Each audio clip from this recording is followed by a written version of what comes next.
পবিত্র ঈদ উল ফিতর সামনে রেখে জমে উঠেছে কেনাকাটা। বিপণী বিতানগুলোতে ভিড় দেখা যাচ্ছে সকাল থেকে গভীর রাত পর্যন্ত। শেষ সময়ে ঈদের মার্কেটে উৎসবের আমেজ বিরাজ করছে। দেশীয় পোশাকের পাশাপাশি এবছর ভারতীয়, পাকিস্তানি, আফগানিস্তানি পোশাকে আগ্রহ বেড়েছে ক্রেতাদের।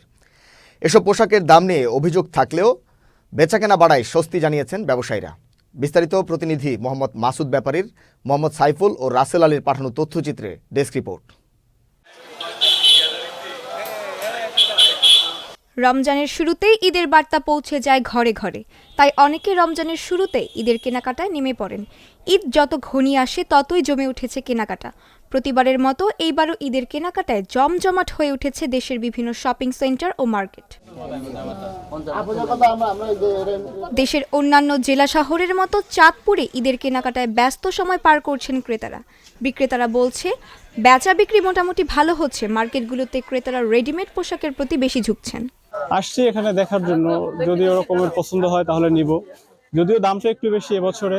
ঈদের কেনাকাটা করতে আসছি, বাট খরচের সাথে কোনো মিল পাইতেছি না। আব্বুর জায়ের অবস্থা একটু কম হইলে ভালো হয়। পর্যাপ্ত পরিমাণ মাল আছে, কিন্তু ইনশাল্লাহ আমরা কাস্টমারের যতটুকু সম্ভব স্যাক্রিফাইস করে ইনশাল্লাহ দেওয়ার চেষ্টা করবো। আমাদের সাথে কাস্টমার সাথে দামাদামি হচ্ছে না, মানে জিনিসপত্রের দাম অনেক বেশি, আগের তুলনায় অনেক বেশি। কাস্টমার সাথে আমাদের সাথে বলতেছে না। কাস্টমারের সাড়া পাচ্ছি, রেসপন্সও অনেক ভালো, বেচা বিক্রির চাহিদাও মোটামুটি ভালো। চাঁদপুরের মতো ঈদকে সামনে রেখে বর্ণিল সাজে সেজেছে ঈশ্বরদীর বিপণী বিতানগুলো। সকাল থেকে মধ্যরাত পর্যন্ত কেনাবেচায় চরম ব্যস্ততায় পার করছেন ক্রেতা বিক্রেতারা। এবছর দেশীয় ও ভারতীয় পোশাকের পাশাপাশি বাজার দখল করেছে আফগানি ও পাকিস্তানি পোশাক। আব্বু আম্মুর সাথে ঈদের মার্কেট করতে এসেছি, দুটো প্যান্ট কিনছি, একটা গেঞ্জি কিনেছি ঈদ উপলক্ষে।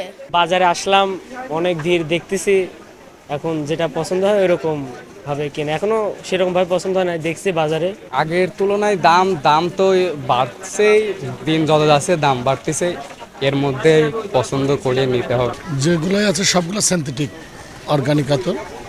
তার মধ্যে সবচেয়ে বেশি চলতেছে রজনীগন্ধা, সিলভার স্টোন, সালমা পাকিস্তানের, এগুলো চলছে। ঈশ্বরদী বাজারে যারা সাধারণ ক্রেতারা আছে তারা নির্বিঘ্নে তাদের কেনাকাটা সম্পন্ন করতে পারে, এই জন্য আমরা প্রাণপণ চেষ্টা চালিয়ে যাচ্ছি। এইদিকে ব্রাহ্মণবাড়িয়া শহরের বিপণী বিতানগুলোতেও এখন ক্রেতাদের উপচে পড়া ভিড় দেখা দিয়েছে। বিক্রেতারা জানিয়েছে, যে পরিমাণ কালেকশন করা হয়েছে তার সামনের দিনগুলোতে বিক্রি করা না গেলে লোকসান গুনতে হবে তাদের। অপরদিকে ক্রেতারা বলছেন, এবারের দাম অন্যান্য বারের তুলনায় বেশি।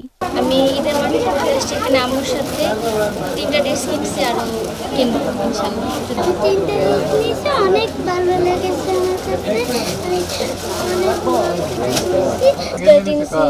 চাইনা গেঞ্জি নিছি, চাইনা প্যান্ট নিছি, অনেক ভালো কোয়ালিটির মাল পাওয়া যায়। আমরা তো ঈদের কেনাকাটা করছি, তাই না? তো ঈদের ড্রেসের সাথে ম্যাচিং করে কানের দুল, চুড়ি, কসমেটিক্স এগুলো না কিনলে তো হয় না। দাম বাজেট ফ্রেন্ডলিও আছে, আবার হচ্ছে পাকিস্তানি বা দেশের বাইরে যে ড্রেসগুলো ওইগুলো নিলে বাজেটের বাইরে পড়ে যায়।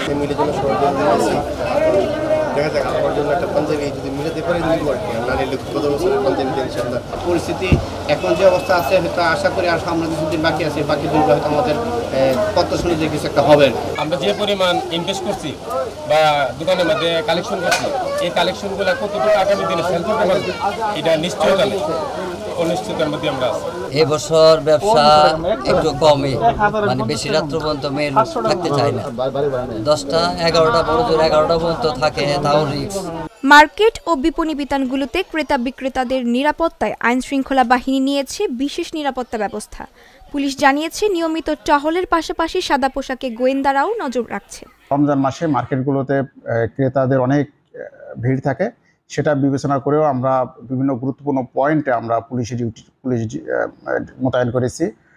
আমরা আশা করব যে এই রমজান মাসে ক্রেতাগণ নির্বিঘ্নে তাদের কেনাকাটা সম্পন্ন করতে পারবেন। নিরাপত্তা নিশ্চিতের লক্ষ্যে বিশেষ করে মার্কেটের যে ব্যবসায়ী মালিকগণ এবং ক্রেতা সাধারণ যারা বিভিন্ন দূর দূরান্ত থেকে এখানে মার্কেটিং করার জন্য আসবেন, ইনশাআল্লাহ আমরা আশাবাদী আসন্ন পবিত্র ঈদ উল ফিতর উপলক্ষে মার্কেট সহ সর্বক্ষেত্রে আমরা সুন্দর একটা ঈদ উপহার দিতে পারবো।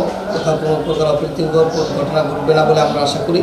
ধনী গরিব নির্বিশেষে সবাই মিলে ঈদের আনন্দ উদযাপন করবে, এমন প্রত্যাশাই সবার। Channel S news desk.